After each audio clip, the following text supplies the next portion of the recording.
ಪ್ರೀತಿಯಿಂದ ಪ್ರೀತಿಯಿಂದ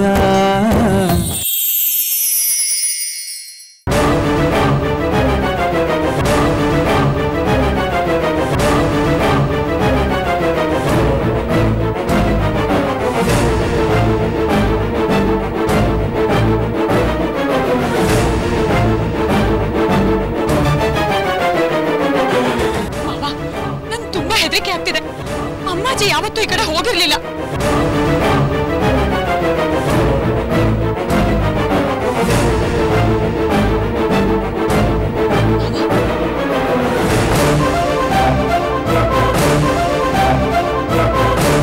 ನನ್ನ ಕನಸುಗಳೆಲ್ಲ ಮಣ್ಣು ತಿಂದೋಯ್ತು.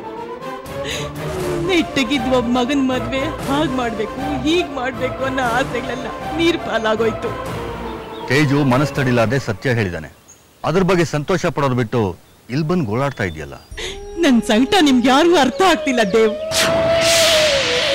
ಖಂಡಿತ ಅರ್ಥ ಆಯ್ತದೆ ಅತ್ಗೆ.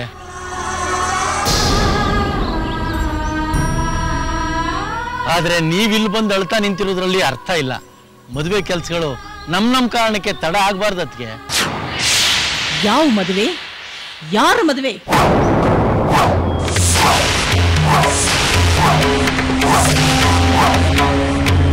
ಕ್ಷಮಾ.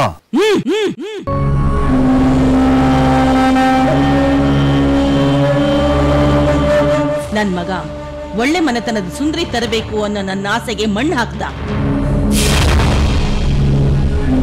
ಹೋಗ್ಲಿ, ಮಗನಿಷ್ಟ ಅಂತ ಒಪ್ಕೊಂಡೆ. ಅವನ್ ಮದ್ವೆನ ಅದು ಗ್ರ್ಯಾಂಡ್ ಆಗಿ ಮಾಡೋಣ ಅಂತ ಎಷ್ಟೆಲ್ಲಾ ತಯಾರಿ ಮಾಡಿದೆ. ಅದಕ್ಕೂ ಮಣ್ಣು ಹಾಕ್ದ.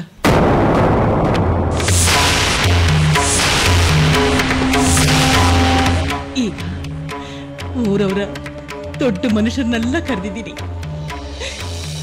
ಮದ್ವೆ ಆಗಿದೆ ಅಂತಿದ್ದಾನೆ.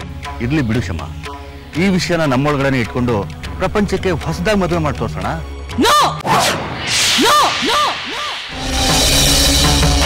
ನನ್ನ ಮಕ್ಕಳಿಗೆ ನಾನೇ ಪ್ರಪಂಚ, ಪ್ರಪಂಚನೇ ನಾನು. ನೀಲಾ ವಿಷಯಕ್ಕೆ ಇಷ್ಟೆಲ್ಲ ಗಲಾಟೆ ಮಾಡಿ ಜಗಳ ಮಾಡಿ ನನ್ನನ್ನು ಎದುರಾಕೊಂಡಿದ್ದು ತೇಜು ಈಗ ನನಗೆ ಹೇಳ್ತೇನೆ ನೀಲಂಗೆ ತಾಳಿ ಕಟ್ಬಿಟ್ಟ. ಜಗಳ ಮಾಡಿ ಆದ್ರೂ ನನ್ನನ್ನು ಒಪ್ಪಿಸ್ಬೋದಿತ್ತಲ್ಲ. ಸಂದರ್ಭ ಹೆಂಗಿತ್ತೋ ಏನೋ ಯಾರು ಗೊತ್ತದ್ಗೆ. ಅದೆಲ್ಲ ಕತೆ ಹೇಳ್ಬೇಡ ಜಯ. ತೇಜುಗೆ ಆ ಕಾಡಲ್ಲಿ ಎಂತ ಪರಿಸ್ಥಿತಿ ಬರುತ್ತೆ. ಕಣ್ಣೆದುರಿಗೆ ನೀರ ಇದ್ದಾಳೆ ಅಂತ ನಮ್ಮನ್ನ ನಮ್ಮ ಪ್ರೀತಿನ ಮರೆತು ಅವಳಿಗೆ ತಾಳಿ ಕಟ್ಬಿಟ್ಟಿದ್ದಾನೆ. ಕಡೆ ಪಕ್ಷ ಅವನ ಹತ್ರ ಮೊಬೈಲ್ ಇತ್ತಲ್ಲ, ಒಂದೇ ಒಂದ್ಸಲ ಫೋನ್ ಮಾಡಿ ಹೇಳ್ಬೋದಿತ್ತಲ್ಲ, ಕೇಳ್ಬೋದಿತ್ತಲ್ಲ. ಆಗಿದ್ದಾಯ್ತು, ಈಗೇನು ಮಾಡಕ್ಕಾಗೋದಿಲ್ಲ. ಈ ವಿಷಯನ ಇಲ್ಲಿಗೆ ಬಿಟ್ಟು ತೇಜು ಹತ್ರ ಮಾತಾಡಿ ಮುಂದಿನ ಕೆಲಸದ ಬಗ್ಗೆ ಯೋಚನೆ ಮಾಡೋಣ ಬಾ. ನೀಲ ನನ್ನ ಜೀವನದ ಶಾಪ. ಈ ನೀಲ ಪ್ರತ್ಯಕ್ಷವಾಗಿ ಪರೋಕ್ಷವಾಗಿ ಪ್ರತಿದಿನ ನನ್ನನ್ನು ಕಾಣಿಸ್ಕೊಂಡೇ ಬಂದಿದ್ದಾಳೆ. ಇನ್ನವಳು ಈ ಮನೆ ಸೊಸೆಯಾಗಿ ಬಂದ್ರೆ ಈ ಶಾಪ ವಿಮೋಚನೆ ಆಗೋದೇ ಇಲ್ಲ.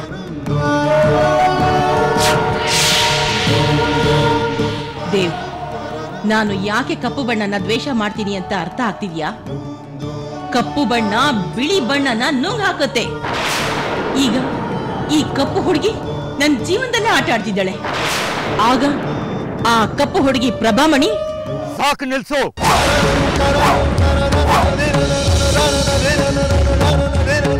ವಿಷಯನ ಎಲ್ಲಿಂದೆಲ್ಲಿಗೋ ತಗೊಂಡು ಹೋಗ್ಬೇಡ. ಕಣ್ಣು ಮುಂದೆ ಇರೋ ಸಮಸ್ಯೆ ಬಗ್ಗೆ ಮಾತ್ರ ಮಾತಾಡು.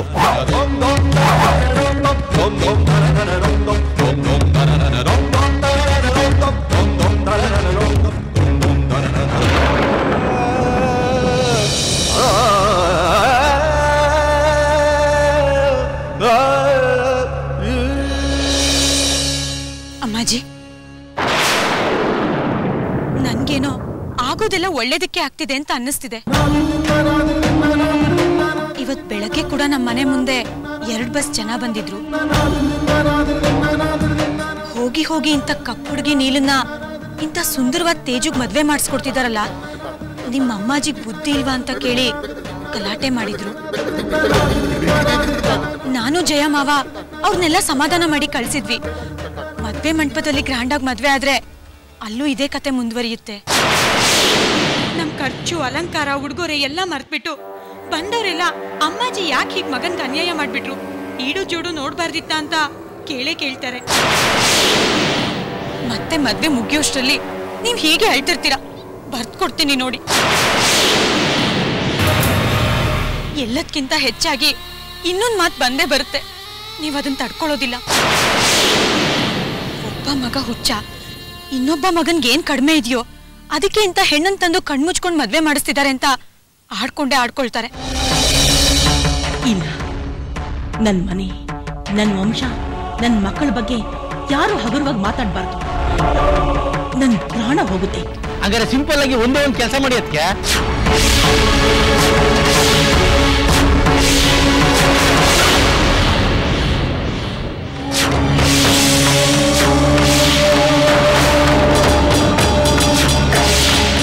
ಯಾರನ್ನು ಕರೀದೆ ಸಿಂಪಲ್ ಆಗಿ ದೇವಸ್ಥಾನದಲ್ಲಿ ಹಾರ ಬದಲಾಯಿಸ್ಬಿಡವ, ಅದೇ ಮದುವೆ. ತಾಳಿ ಹೇಗೂ ಕಟ್ಟಾಯ್ತಲ್ಲ, ಜನ ಬೇಡ, ಸಂಭ್ರಮ ಬೇಡ, ವಾದ್ಯ ಬೇಡ, ಆಡಂಬರ ಅಂತೂ ಬೇಡವೇ ಬೇಡ. ಜನ ಯಾಕೆ ಹೀಗೆ ಅಂತ ಕೇಳಿದ್ರೆ, ಫಾರಿನಲ್ಲಿ ಓದಿರೋ ಹುಡುಗ ಮದುವೆ ಸಿಂಪಲ್ ಆಗಿರ್ಲಿ ಎಂದ ಅಂತಾನೋ, ಇಲ್ಲ ತಂದೆ ಆದರ್ಶದ ವ್ಯಕ್ತಿ ಮದುವೆಗೆ ದುಂದು ವೆಚ್ಚ ಮಾಡೋದ್ ಬೇಡ ಅಂತಾನೋ ಬೈದ್ರು ಅಂತ ನಾನು ಕತೆಗಳ ಮೇಲೆ ಕತೆ ಬಿಡ್ತೀನಿ. ನೀವು ಸಮಾಧಾನವಾಗಿರಿ. ಅತ್ಗೆ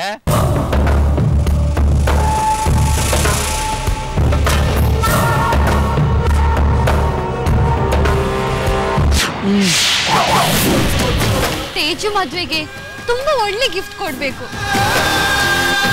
ಒಳ್ಳೆ ಗಿಫ್ಟಾ? ಹಂಗಾದ್ರೆ ಶಿವಮೊಗ್ಗಕ್ಕೆ ಹೋಗ್ಬೇಕು. ಶಿವಮೊಗ್ಗ ಅಂದ್ರೆ ದೂರನಾ? ಇಲ್ಲಪ್ಪ, ಬರೀ 60 ಕಿಲೋಮೀಟರ್ ಅಷ್ಟೇ. ಹಿಂಗ್ ಹೋಗಿ ಹಂಗ ಬಂದ್ಬಿಡ್ಬೋದು. ಸರಿ ಬಾ, ಈಗಲೇ ಹೋಗಿ ಬರೋಣ. ನನ್ನ ಕಾರು ರಿಪೇರಿ ಮಾಡ್ಬೇಕು, ನೀನ್ ಒಬ್ಳೆ ಹೋಗ್ಬಿಟ್ ಬಾ. ಪ್ಲೀಸ್ ಚಕ್ರಿ, ಬಸ್ನಲ್ಲಿ ಅದು ಹೋಗಿ ಬರೋಣ ಬಾ. ಆಗಲ್ಲಮ್ಮ, ಒಂದ್ಸಾರಿ ಹೇಳಿದ್ರೆ ಅರ್ಥ ಮಾಡ್ಕೋಬೇಕು. ದಡ್ಡ ಬೇಬಿನ ಜನಸಾಗರದಲ್ಲಿ ಬಿಟ್ಟು ಬರೋ ಅವಕಾಶ ಸಿಕ್ಕಿದಾಗ ದಡ್ಡನ್ ತರ ಕೈ ಬಿಟ್ಬಿಡ್ತೀಯಲ್ಲ.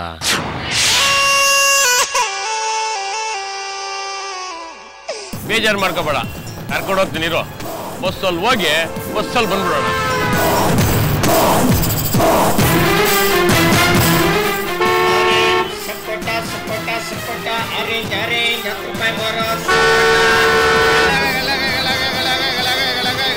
ಬ್ರಹ್ಮಾವರಿ ಕೋಟೆ ಕುಂದಾಪುರ ಎಕ್ಸ್ಪ್ರೆಸ್, ವಿಲ್ಲೇಶ್ವರ, ಹುಂಚ, ರಿಪ್ಪನ್ಪೇಟೆ, ಸಾಗರ್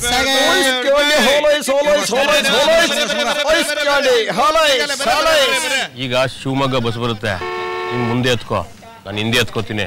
ರಶ್ ಇದ್ರೆ ಸೆಂಟ್ರಲ್ ನಿಂತ್ಕೋ, ಯಾವುದೇ ಕಾರಣಕ್ಕೂ ಇಳಿಬೇಡ. ಶಿವಮೊಗ್ಗ ಅಂತ ಕರೀತಾರಲ್ಲ, ಆಗ್ಲೇ ಇಳಿಬೇಕು. ಅರ್ಥ ಆಯ್ತಾ? ಹೌದು, ತೇಜು ಮದುವೆಗೆ ಗಿಫ್ಟ್ ತಗೊಳಕ್ಕೆ ನಿಂಗೆ ದುಡ್ಡೆಲ್ಲಿಂದ ಬಂತು?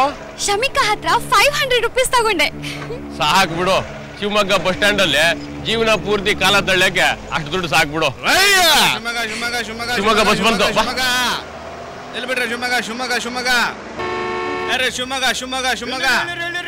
ಹೋಗು, ಮುಂದೆ ಎತ್ಕೋ.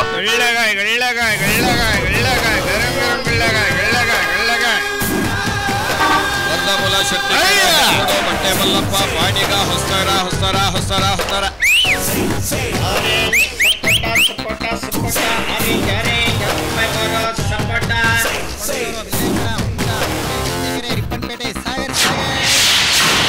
ನೋಡಿ, ಇದೇ ಆತ್ಮಹತ್ಯೆ ಪತ್ರ.